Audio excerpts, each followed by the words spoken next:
ये तो तकलीफ है। आप पुलिस वाले हो? हैं? पुलिस वाले हो? ना डंडा ला इसको। आप तो छिड़ोगे। आप वो स्टार है। अरे अंदर तोड़ दो। ये मत स्टार भागना है। ये मत स्टार भागना है दूसरी है। दोस्तों क्या हुआ जब एक दरोगा साहब नशे की हालत में बाजार में जाते हैं और बाजार में लोगों से घूम घूम कर रिश्वत मांगने लगते हैं, लोगों का मोबाइल चुराने लगते हैं। तभी दोस्तों अचानक से एक भाजपा के नेता वहां पर आ जाते हैं और जब दरोगा साहब उनको पहचान नहीं पाते हैं तो उनसे रिश्वत मांगने लगते हैं। अब दोस्तों भाजपा नेता उन दरोगा साहब का वो हाल करता है जो आप लोग सोच भी नहीं सकते हैं। दोस्तों ये कहानी बहुत मजेदार है। 2 मिनट समय निकालकर इस पूरी घटना को सुनने की कोशिश जरूर करिएगा, क्योंकि ये घटना कहीं ना कहीं आपके साथ भी हो सकती है। इसीलिए इस घटना से आपको सीखने की बहुत कुछ जरूरत है, तो वीडियो को पूरा जरूर देखिएगा। ये तो तकलीफ है। आप पुलिस वाले हो? हैं? पुलिस वाले हो?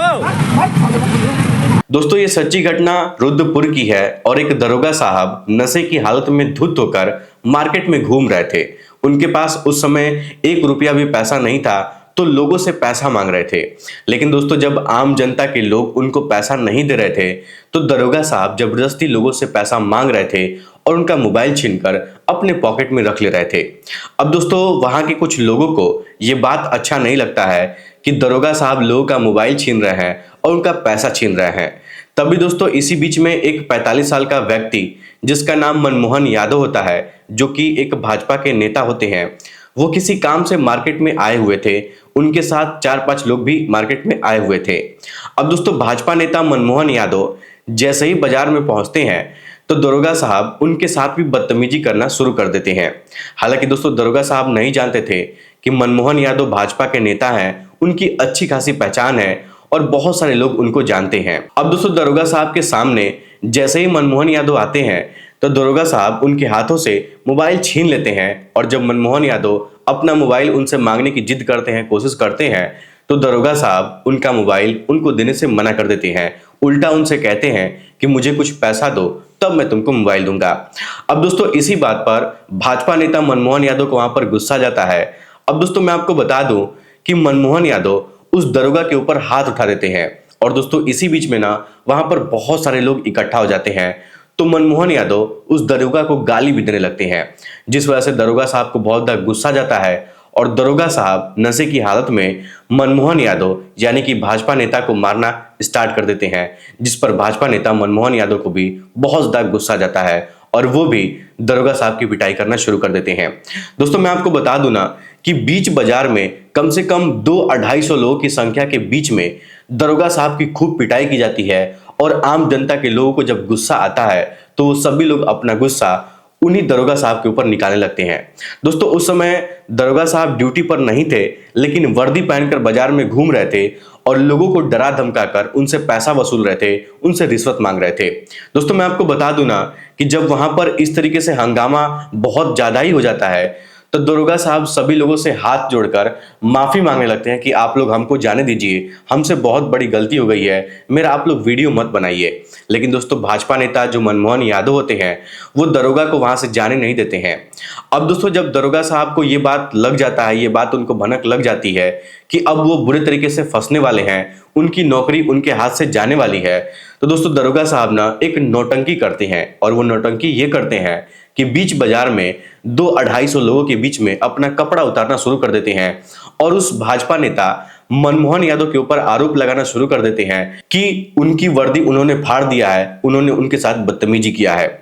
अब दोस्तों इस बात को लेकर वहां पर बहुत ज्यादा हंगामा हो जाता है और जो आम जनता के लोग थे उनको गुस्सा जाता है।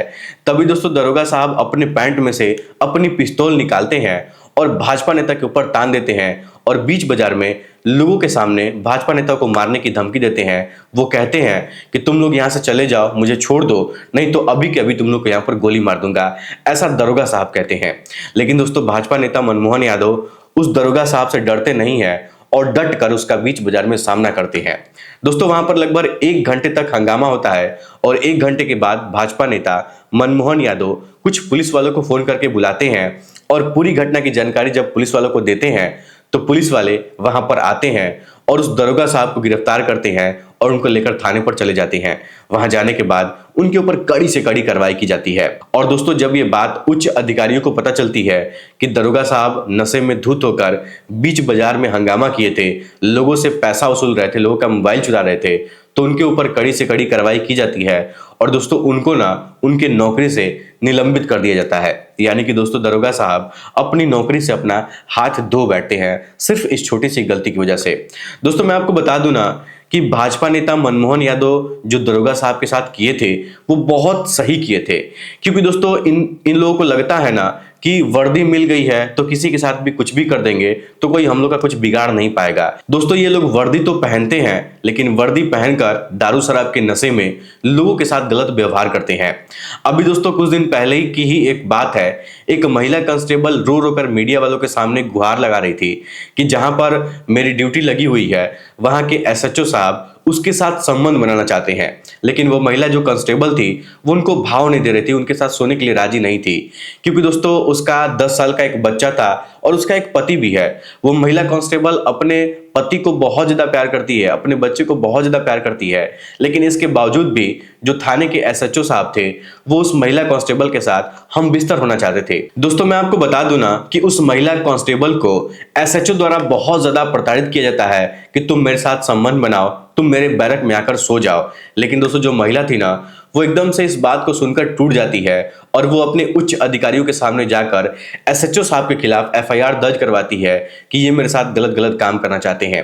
लेकिन दोस्तों, इसके बावजूद भी उसकी सुनवाई नहीं होती है और सभी लोग मिलकर उसको इतना ज्यादा प्रताड़ित करते हैं, यहां तक कि दोस्तों जो पुलिस वाले हैं उस महिला के पति को और उसके बच्चे को मारने की धमकी दे रहे हैं। वो लोग कह रहे हैं कि अगर तुम गवाही देने जाओगी, इस मामले में किसी को बताने की कोशिश करोगी तो तुम्हारे पति को और तुम्हारे बच्चों को इनकाउंटर में मार दिया जाएगा और तुमको फंसा दिया जाएगा।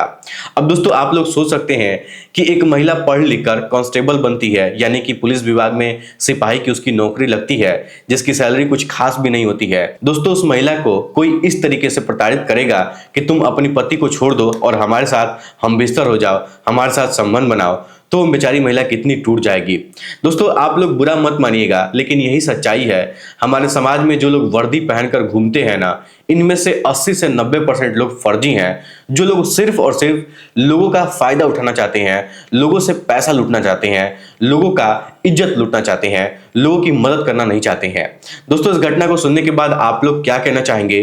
अपनी राय हमें कमेंट बॉक्स में जरूर बताइएगा। फिलहाल वो दरोगा साहब जैसा हरकत किए थे बीच बाजार में, उनको सबक मिल गई है और उनको उनके नौकरी से निकाल दिया गया, यानी कि निलंबित कर दिया गया है। और दोस्तों, इस घटना को सुनने के बाद आप लोग क्या कहना चाहेंगे? अपनी राय, अपनी मानसिकता इस दरोगा साहब के बारे में क्या कहना चाहेंगे? आप लोग थोड़ा सा हमें कमेंट बॉक्स में जरूर बताइएगा। फिलहाल दोस्तों, आज के इस वीडियो में इतना ही। वीडियो पसंद आया तो वीडियो को लाइक, चैनल सब्सक्राइब जरूर करिएगा। आप सभी लोग का बहुत बहुत धन्यवाद।